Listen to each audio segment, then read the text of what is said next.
here in the main room. So, all right. Who would like to report back from each of the houses?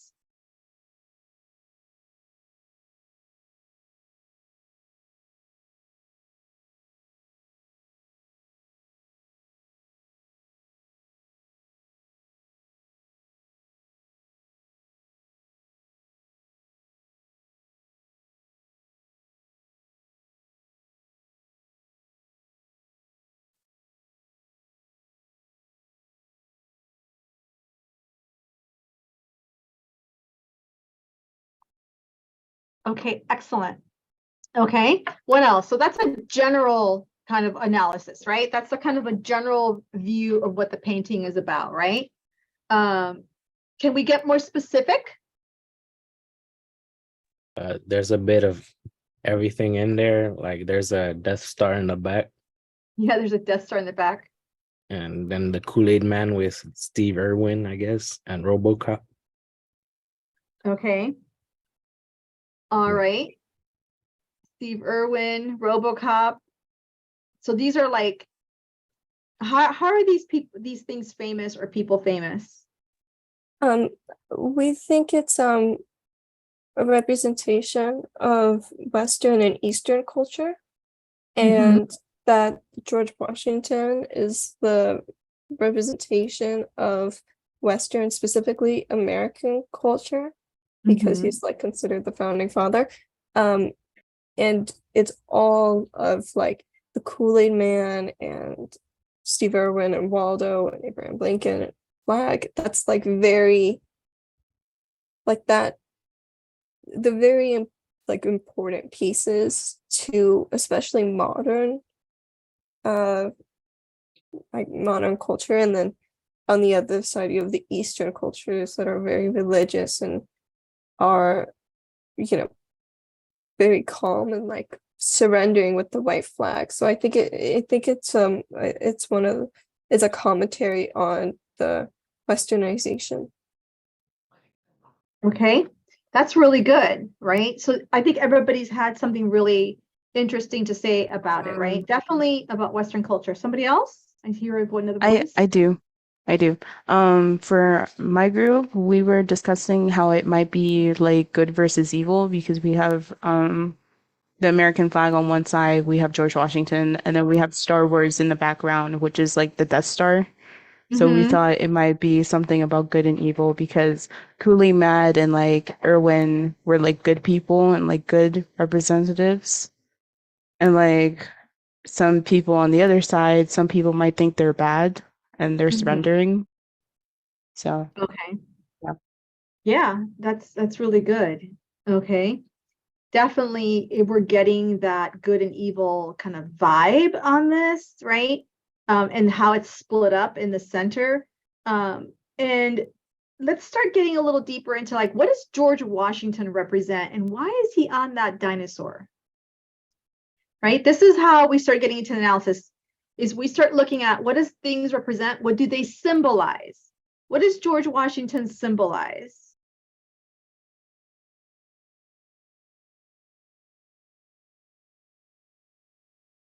Maybe he's just a symbol for general patriotism or like pro-America values. And the dinosaur, you know, dinosaurs are typically seen as things that are, you know, cool.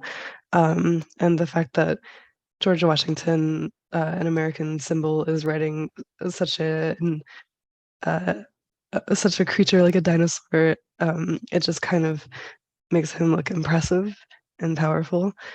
And also dinosaurs, you know, uh, very old creatures, so they were from very long ago. So I'm thinking it gives some kind of like timeless, impressive quality to it. Yeah, yeah. So it's a kind of, yeah. I like the idea. He does represent. I like what Stephanie wrote in the chat too. Colonialism, right? As well too. It's very George Washington is seen as, you know, the first president of the United States. You know, the first military general for the United States. You know, he was a founding father. You know, he's not he didn't help write the Constitution or the Declaration of Independence, but he was there. You know, he was informed of what was happening. He actually had already been like kind of retired from the military when he came to the colonies. So yeah, it represents a lot of that, right? So everybody kind of recognizes this. It's very America, isn't it? Very United States to put George Washington at the top in the center, correct? I also like, there was a comment, Francis had the comment about represented history and Western victories. And then I think Anna had a really good comment about this idea of the media, right? The attack of media. One of the things that's been a big part of Middle Eastern cultures and other cultures, and this is something that Africa is dealing with now as well too, is that Western culture is very vibrant and strong, and a lot of other countries push back on Western culture and that media because they want their own country to develop their own media and continue to develop their own culture. So there's some countries that are like refuse to put a McDonald's in, or refuse to allow, you know, any kind of like fast food into the country, or media shows from Western culture because they don't want them on the TV because they can be very influential and they can also stomp out their own cultural pieces, right? And so that's one thing. And I think that in some aspects, there are Middle Eastern countries, going back to Anna's country, that they just want to be left alone and they just want peace, but our culture is very strong in many ways, right? Militarily, politically, monetarily, right? So there's a lot in this picture, right? So George Washington is this kind of like symbol of the United States, as this idea of colonialism, this idea of democracy in the United States, very America, okay? And it's also very common, and I think Avelio has the right idea as well too, this idea of popular characters and medias versus the Middle East, right? So, and they pit that as being over, you know, positive over evilness, right?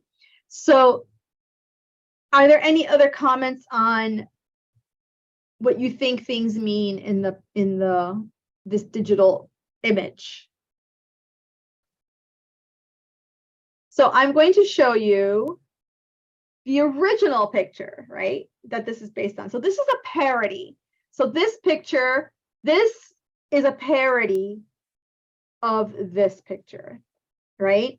But there's something else going on here too. We can also analyze this for some interesting notions as well too. That is George Washington back in the center.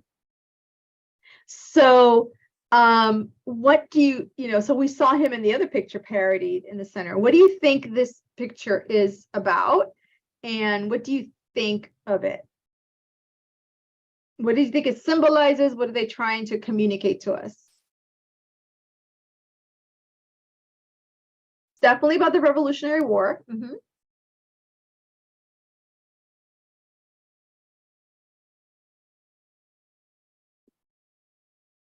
And that's George Washington at Yorktown receiving the surrender of the British, right? Yeah, and it is related to the picture in that this is the original picture and the other picture is, you know, the parody. So think about George Washington sitting on his horse. One, the horse is white. And when we're looking at symbolism, you need to consider color, especially in the Harry Potter series. You need to consider the color of something that somebody wears, the color that they represent, how their name may represent a color, how also materials represent people as well too. How there are symbols to each wand. Each wand each character carries, it symbolizes that character as well, and we'll get more into that. But for example, in this picture, what does being on a white horse, right, in the center represent? Right, so Stephanie says white horse being a savior of saviorism, white elevated sense of importance. Exactly, he's in the center, he's kind of separated. The British are not on their horses. Only the most of the Americans are on their let's say, I don't know if they call them, they didn't really call them Americans yet, colonists, right? The military is on horses, right? So he's put in a place of power at the top. He's also furthest forward in the painting, and he's on a white horse. And a white horse can definitely represent a symbol for saviorism, but a symbol of purity and strength. White usually represents purity and strength. And how the British are looking up to Washington, right? So we're getting a sense of that as well too. We see the flag on the right. Yes, the win and the loss. You don't even see the British flag. What you see is the flag where they surrender. Okay, but you see our flag on the right, very beautiful on the right. Okay, that's the 13 colonies flag. Francis wrote, a win on George Washington's side. The flags on both sides show the win and the loss. Okay. The frontmost horse on the other side is also a bit bowed. Yes, the horses are kind of like bowing a little bit, aren't they? They really are bowing to this idea of George Washington's horse as well too. So our analysis entails looking at something, picking apart the literary devices, and then adding meaning to it. Like, what does it all mean together? So we need to think about literary analysis in that form. This is another way to say what I just said as well too.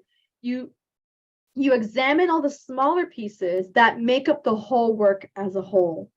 And so you add your own personal perspective and interpretation as you have learned things through history classes, through government classes, through other literature classes, and you start putting the meanings together as well too, and just your own personal knowledge, right? And we try to get to the best interpretation of the text, right? So one of these things is being very critical, right? And there is a class now at Miami-Dade called Introduction to Literary Criticism. I think it's LIT 1000. LIT 2000 is Introduction to Literature, and then LIT, I think it's 1000 or something, is a literary criticism course. It's a new course where you can then look at how critical theory applies and how you do very deep literary criticism. So you would learn, like, what's feminist, theory, right? What's LGBTQ theory in literature? How do you, what's the idea of using queer theory to analyze text? How do you use colonial perspectives to analyze text? And that would be what that literary criticism class covers. And that goes really deep into analysis. So if you're really into that, I'd recommend you take that lit course as well too. It's a brand new course on the books that we just started about a year or two ago. So it's brand new. It's not always taught. Okay, so we're going to be looking at some ways how we can analyze the Harry Potter text, right? We're going to use a kind of a formalistic approach. All of these are I like this slide deck because all of these are represented you can use all of these to read the Harry Potter text. Okay. Let's start with the first one. The formalist theory is looking at something for that literary devices, right? Where we start at that level, looking at what it's usually, how the literary elements work in the text, right? And we've kind of done that as we looked at that painting at the beginning, looking at those devices. How does the plot work? What is the relationship between the characters and how are they represented? Who's narrating the story? For example, in the Harry Potter books, who's narrating, right? It's not really Harry who is narrating. It's like a third person who is narrating the story. It's not from Harry's perspective, right? He doesn't use the word I. There is no I in the text, right? As the narrator. We get to see a little bit into Harry's mind, but we don't get to see everything in Harry's mind. And we also don't get to see everything into into the narrator's mind. So we have a third person limited narrator, right? And there is such a thing as a third person omniscient narrator, a narrator that knows everything. And that is actually possible, but not in the Harry Potter text. We're looking at a third person limited narrator. And I think that's one of the quiz questions. So just keep that in mind. It might be on one of the quizzes. I know I have it on one of my slide decks as well too. Also looking at the major and minor characters and what they represent and how they relate to one another. We have a lot of characters in Harry Potter that are second and third level, and there are a lot of characters that move up in levels, right? So for example, when we first meet Luna Lovegood, we don't really think much about her, but then she becomes important later in the series. The same thing with like Lavender Brown. She kind of starts as a minor character, and she really does remain a minor character, but she's a part of Ron Weasley's life later on in the text. So she becomes a little bit more important, and then we lose her in book 7. Like after that, after book 6, we kind of lose her and we don't really get a lot with her. Okay, so setting works into this as well too. The setting of the text. When was this text written as well too is going to be part of the next section on, I'm going to skip this on symbolism because we've done this. We're going to get into biographical. So in biographical analysis, we are looking at what is the author's influence into the text, right? One of the big pieces of the Harry Potter series is that it takes place in the 1990s, okay? Rowling wrote the original text in the 1990s, and then she wasn't published until 1995, I believe, was when she published the first book. So she embedded the setting in that 1990s as well too. But she also has a particular perspective. She is a Gen Xer like I am. She was born in the 60s and kind of lived through the 70s and the 80s as a child, and then hit the 90s. By the time I got to the 1990s, let's say 95, I was in my late 20s, getting to my early 30s already. And, you know, we were seeing the influences of post-World War II, the Cold War, then the tearing down of the Berlin Wall. We saw some historical moments. We saw the Challenger space shuttle blow up in the 1980s. So we have a really interesting perspective as well too. We also have, for at least for Rowling, she's from England, so her history is even more different than ours here in the United States, because Scotland, Ireland, and England, right, especially Scotland and England, are considered what they call the United Kingdom, okay, and other countries that they have Commonwealth as well too. But you know, British history has been very brutal to the Irish and the Scots, and so that's part of it. Scotland itself had, and Ireland itself had, a time period where there was Protestant against Catholicism, the time period they call the Troubles, which ended in the late 80s, right? They finally had a peace in the late 80s as well. So that was part of their history. So she was around for these things, right? She was around for Princess Diana, for example, and the rise of the royal family. So these things all matter to as the writer. here's an example of, for example, Suzanne Collins, who wrote The Hunger Games, which are great books, by the way, how her perspective, I added that idea of her love of Greek mythology as a child and adding it into the Hunger Games, right?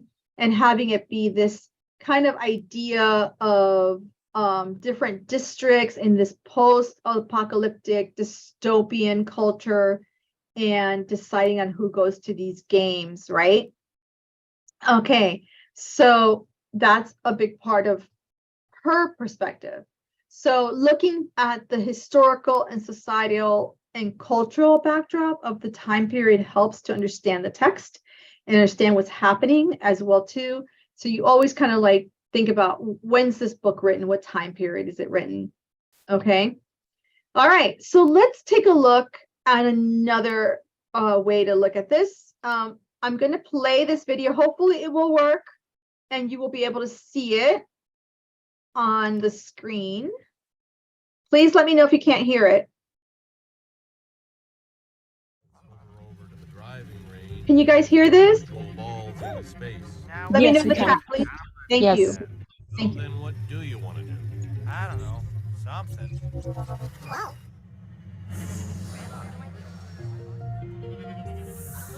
Make a place scream. No, it doesn't sound. Look, I'm tired of it. If you can't fold the straws, you have to decide any good.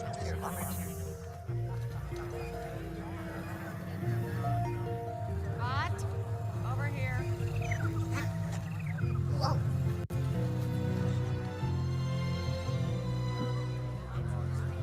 Hello? Tunnel. I'm in a tunnel. I can't hear you. There you are. By and large, everything you need to be happy. Your day is very important to us. Hey, drink the bus. Here, take the cup. Hey, take the cup. Please remain stationary. A service bot will be here to assist you momentarily. Stewards? Hello? Please remain stationary. A service bot will be here to assist you momentarily. What's it? What's going on?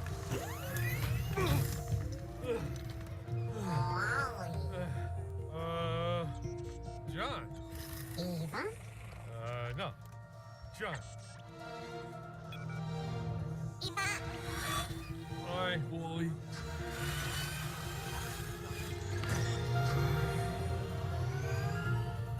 A is for Axiom, your home sweet home. B is for by and large, your very best friend.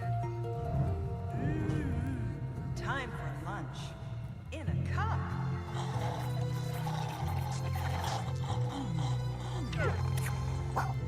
Feel beautiful. Stunning. I know, honey. Men. Attention, Axiom shoppers. Try blue. It's the new red. Ooh.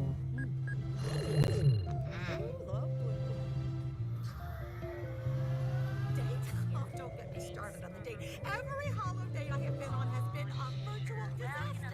If I had one who wasn't so superficial, you know. There are good men out there. Well, I know because I've screwed and been up. What the?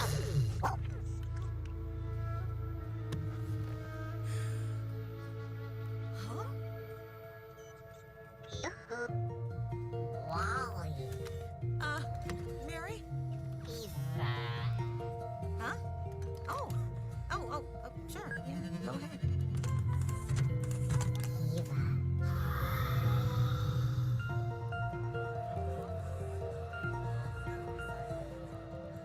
Shade.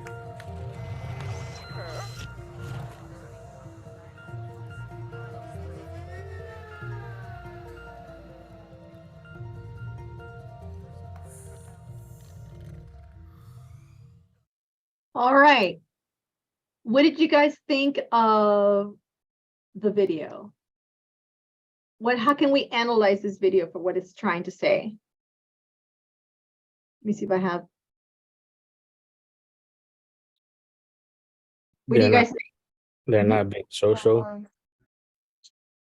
Not very social, okay. But they're on their screens. They're being social. They're talking to people. Yeah, not physically. They're talking to people online. Okay, all right. All the people in the things are just following the blue lines that take them to somewhere. They don't really like go on their own, but also they don't really stop to help people. Like the guy fell out of the chair and everybody just went around him. Right. Okay. From what I Technology. I like the comments in the chat. Good comments in the chat. Go ahead. what I got from it is that people would rather do things that are more convenient to them instead of actually embracing the things that do make them human. Because right now they're just revolving around screens and like all their human attributes were just taken away from them, but their lives are convenient, you know? They would rather just live in a more convenient society. And it also, when I was watching it, it kind of reminded me of what's it called? You know, The Wiz with Michael Jackson? Yes. And so, you know how, what's it called? I forgot what his name was. You know, the guy, when you go to Oz, the wizard, right? The wizard. He'll have control over like all the people's outfits. They'll be like, oh, now you have to wear green. Now you have to do this. People are, it kind of reminded me of that. It was very random. So yeah. I get it. I get it. Okay. I think I have two hands raised. I'm not know who's raising their hand, but I believe Stephanie has her hand raised. And Jose? Yeah. I liked how they seemed, while they were connected to the screens, like they seemed kind of standoffish and entitled and kind of obnoxious because they were so loud when they were talking, like they're in their own world and whatnot. But as soon as they interact with Wally, they're nice. They're not like how dare you interrupt me, but like they converse a little bit. Like even the woman is like, oh yeah, this is my name and I'll move out of the way for you for sure. Right. Okay. Good. Oh yeah, my turn. It's a utopia, so like they don't look like they have jobs because all the robots do everything for them.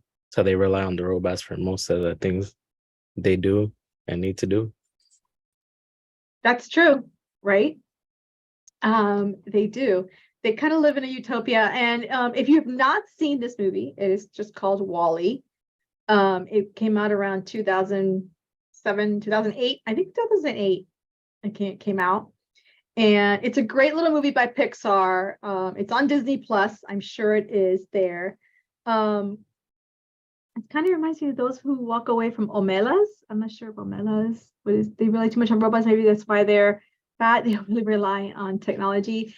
Right. And I think that this movie has remained very on the kind of, it's still like cutting edge. It's like still talking about our societal concerns right now. Right.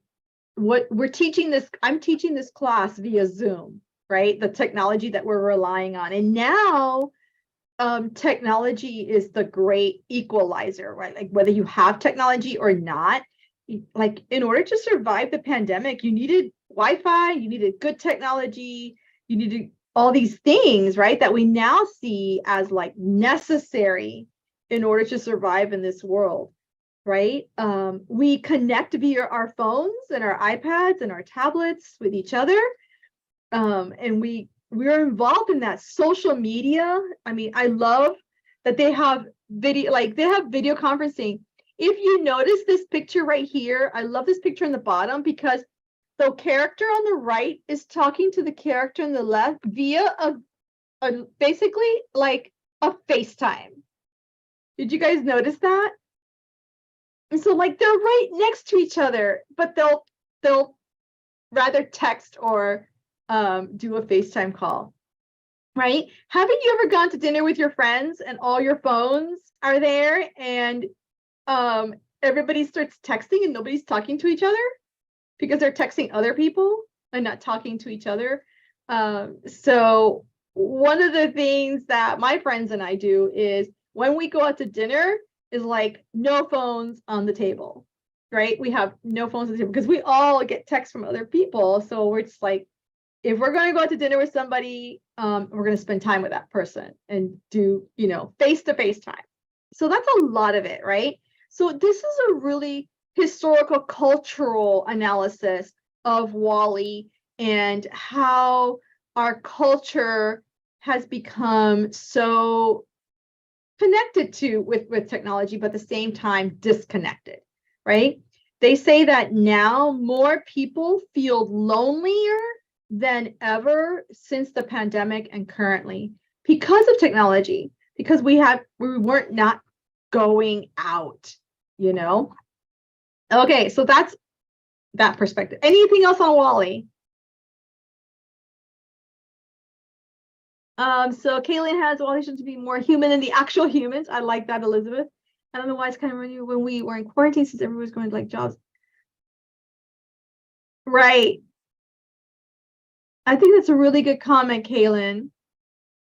Yeah, like the First Lady Mary, she's disconnected from her technology, realizes like the world is open. So if you guys really liked WALL-E, that little clip, I would watch the whole movie.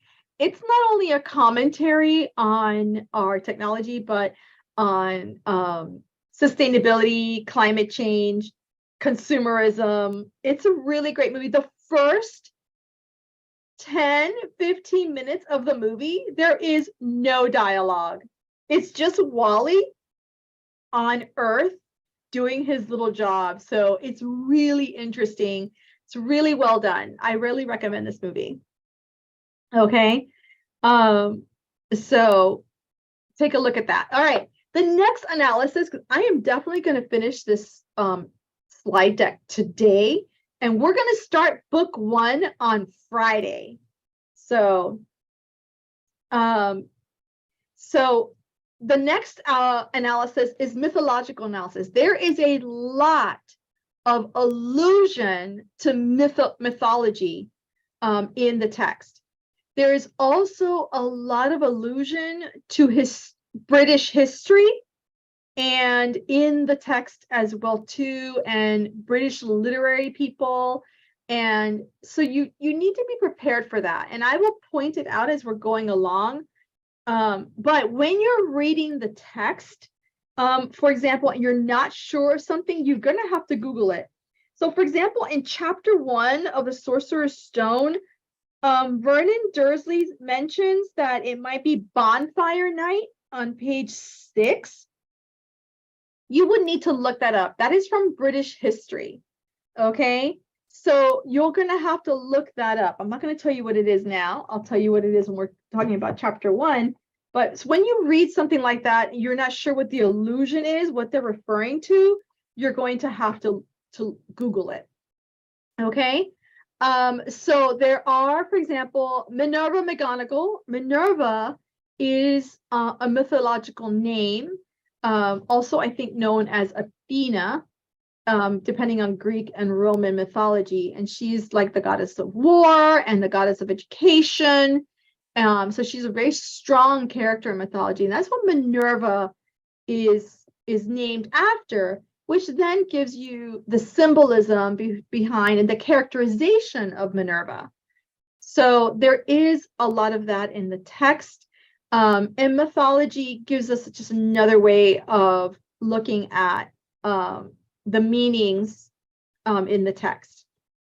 Okay. So the other part of mythological analysis is archetypes. Do you guys know what archetypes are? It's right there in front of you. Universal elements. Yes, Stephanie, Guy Fawkes night is bonfire night. So you guys can look up bonfire night and Guy Fawkes, and I think it's Fawkes. I think it's spelled this way. And if you look up Guy Fawkes, you're going to know what it is when you see it, because you're going to recognize the face. So what are archetypes? Universal elements represented in literature. And here are some examples, right? You have the hero, the outcast, the sacrificial king, the evil personified or our antagonist, right?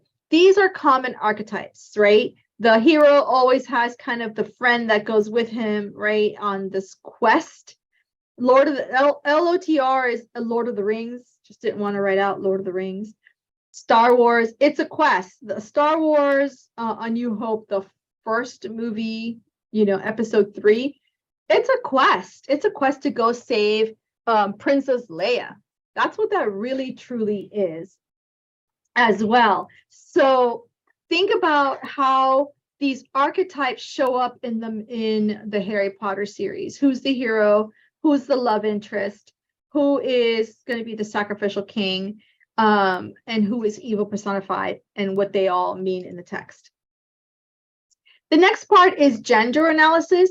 Now, we don't do a lot of gender analysis in the Harry Potter series. I mainly bring this because there's a lot of feminist theory, and there's been a lot of questions as like why, that they say the Harry Potter series is anti-feminist. It's not actually anti-feminist, but it doesn't have a truly feminist perspective, because the main character is a boy who becomes a young man.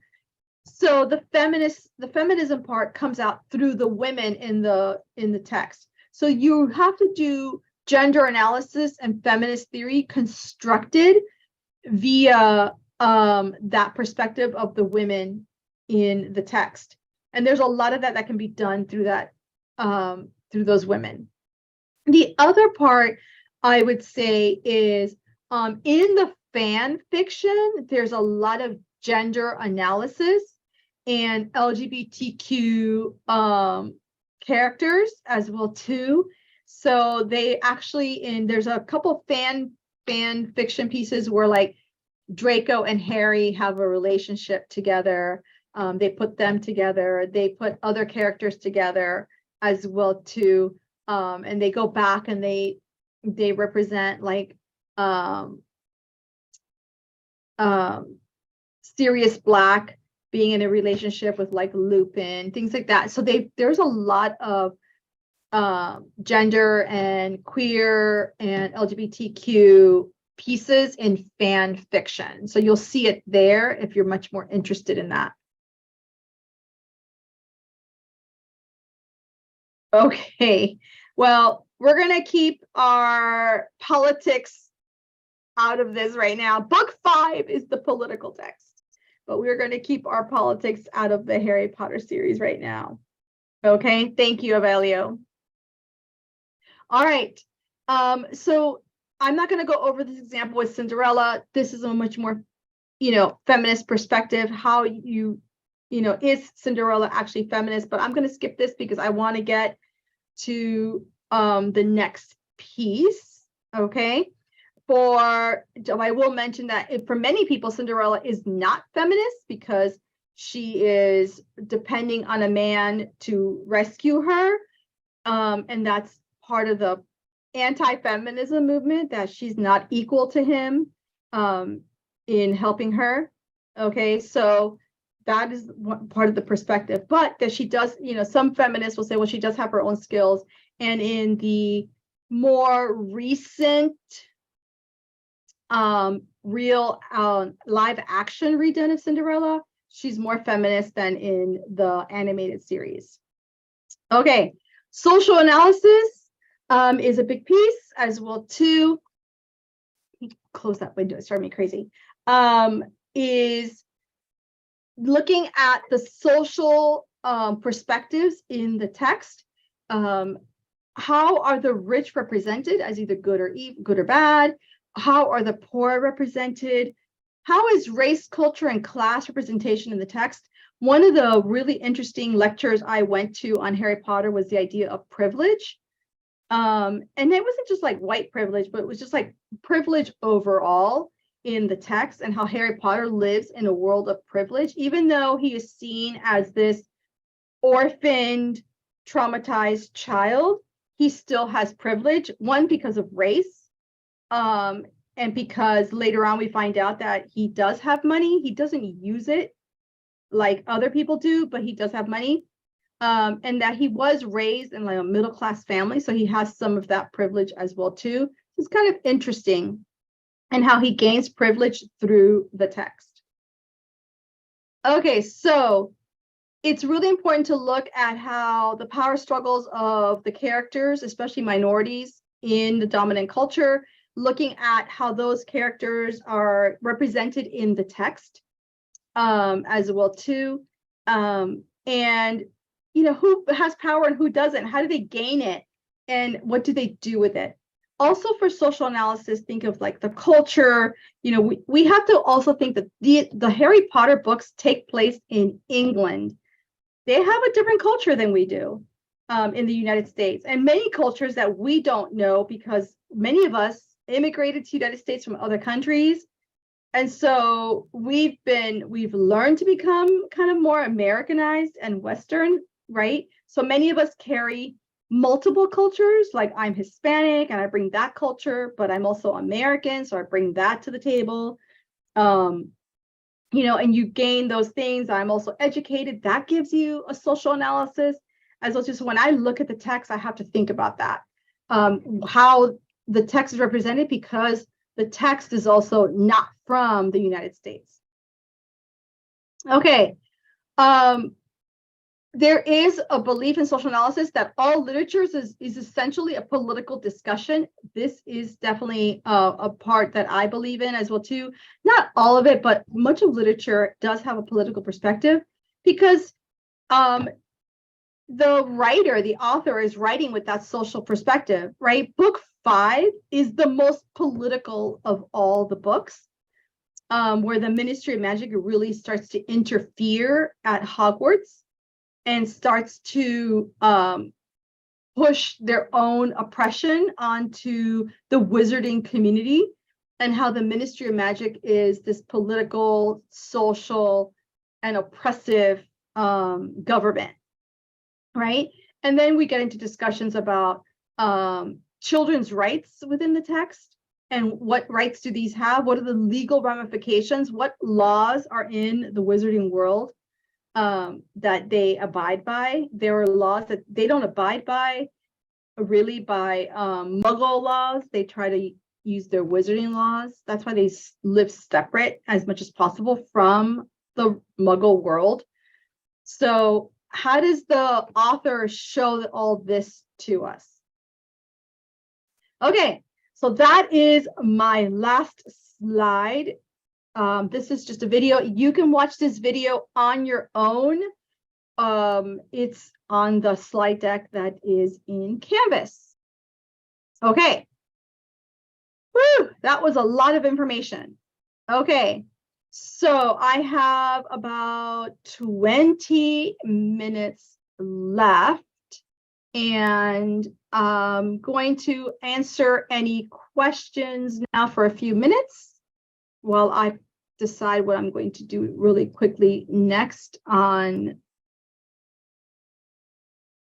I have my next item, analysis. Okay, so I want to make sure I covered everything we need to come today.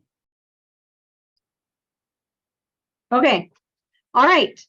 Any questions on what we've done so far today? So much material. Okay, on Friday, this is what we'll be doing on Friday. We will be covering at least probably, like half of this book. As you can see, my book is marked. So let's talk about right now about how to annotate your text, okay? If you choose to do it this way. You can choose to annotate your text or not annotate, but it's good to take notes. If you are an English major, you'll get used to this. I usually write in my books with a pencil if I'm going to keep it, okay? I mark on this side are like literary devices, analysis, themes. This is the hero's journey at the bottom. I mark that as well too. So I go through all these things and I mark all those things in the book. And then at the top, this is just my notes of things I need to make sure I cover in class. So those are my top things. So that's how I do these notes. I get these really, really cool. If you go to the Dollar Tree, not all the Dollar Trees have them, but at the Dollar Tree, they have these, and they're plastic. and you can write on them with pencil or with pen. And so if you don't want to write in your book, you can use these and stick them there. They're really cool. I get them at the Dollar Tree. I buy like packs and packs of these every year. If we were in my in-person class, sometimes I give these out to the students. But those are really cool. You can get those at the Dollar Tree. So you should be marking literary devices, writing down literary devices so that we have a point of discussion, right? Marking down passages that show imagery, characterization for the characters. You need to be addressing those. Okay, you need to also mark, as many literary devices as you can, and then thinking about the plot, thinking about the setting, thinking about what's happening in the text. Okay. All right. So that's for today. I think I've covered everything I want to do today. Yes. And then I will have a Kahoot. Oh no, I have another Kahoot. You guys want to do one more Kahoot? One more Kahoot and then we're done? One more Kahoot. I forgot that I have another Kahoot. Let me go find it. Yes, this is a review from, this will be a review from Monday. Okay, I'm going to put it up in a sec. I'm going to load it up. Okay, I'm loading the game pin now, and then I will come back to Zoom and load up. So, okay, this is the last thing we're going to do. We're going to end with a Kahoot, and then I will see you on Friday after this Kahoot. Okay, let me share the screen.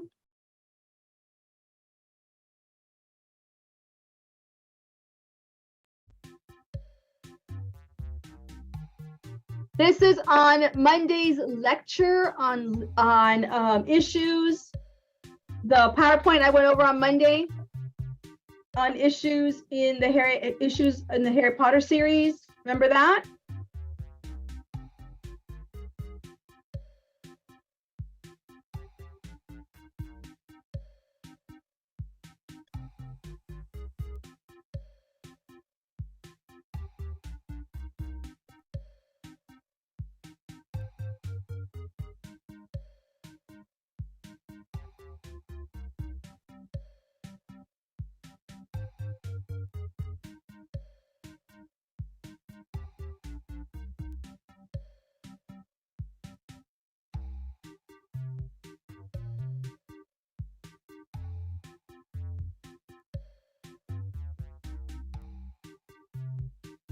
Okay, you ready?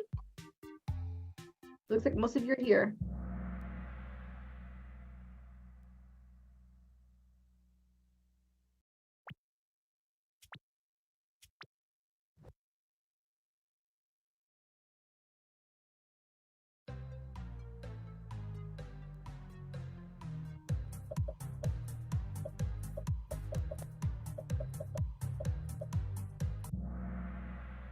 Ooh, okay. One of the not a 1990s book trend was fairy tale and whimsy. Remember, they wanted political correctness, moral teaching.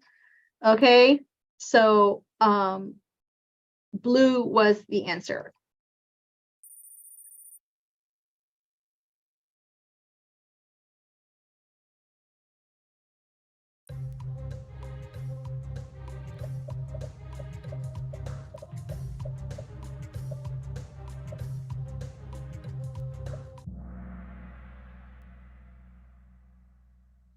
All right, all of the above. Good job, guys.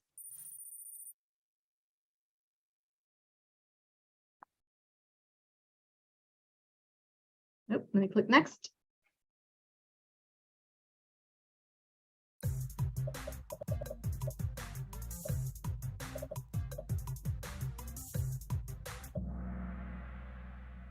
All right.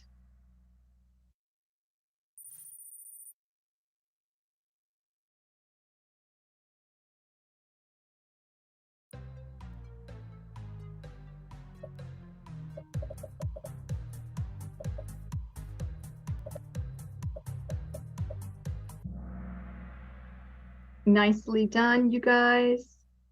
I think we could, escapism came up as both pro and con. was a trick question.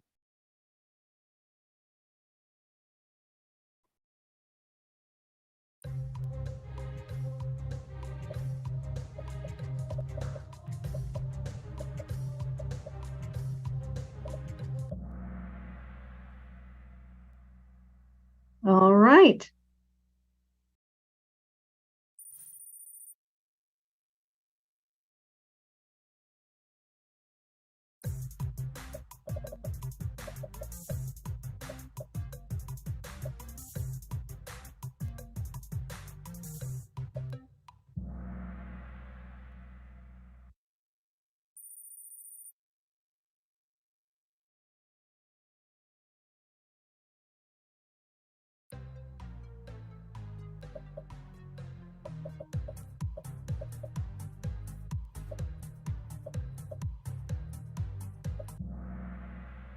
Ooh, tricky.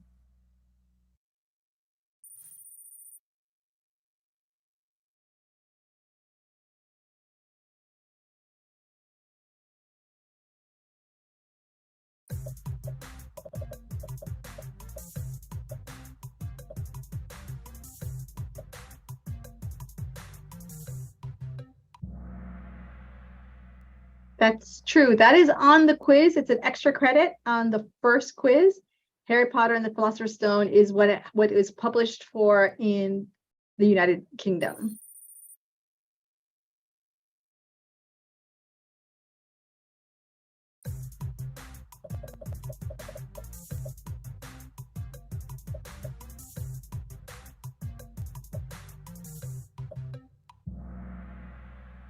Yes. If you answered 8, you're thinking of The Cursed Child. There's 8 movies, 7 books.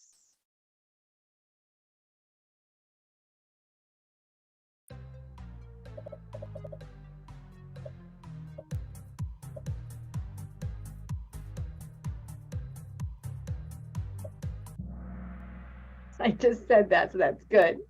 Oh my gosh.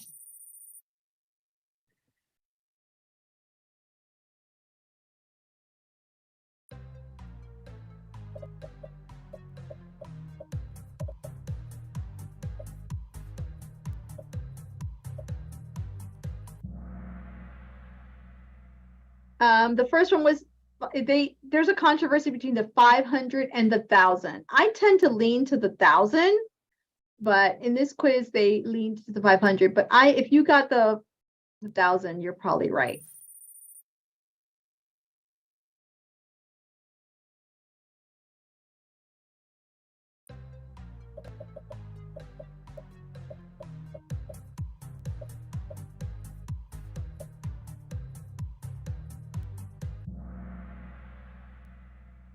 Oh, trick question, guys.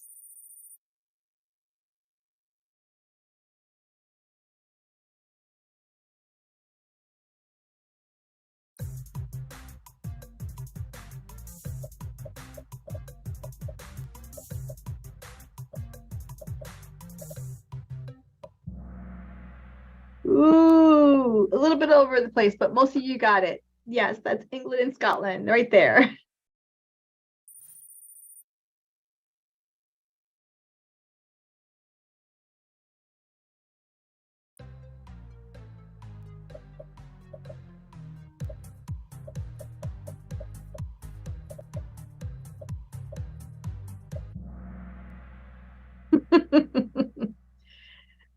Come on, guys. I like it. Nope, I'm not answering this question.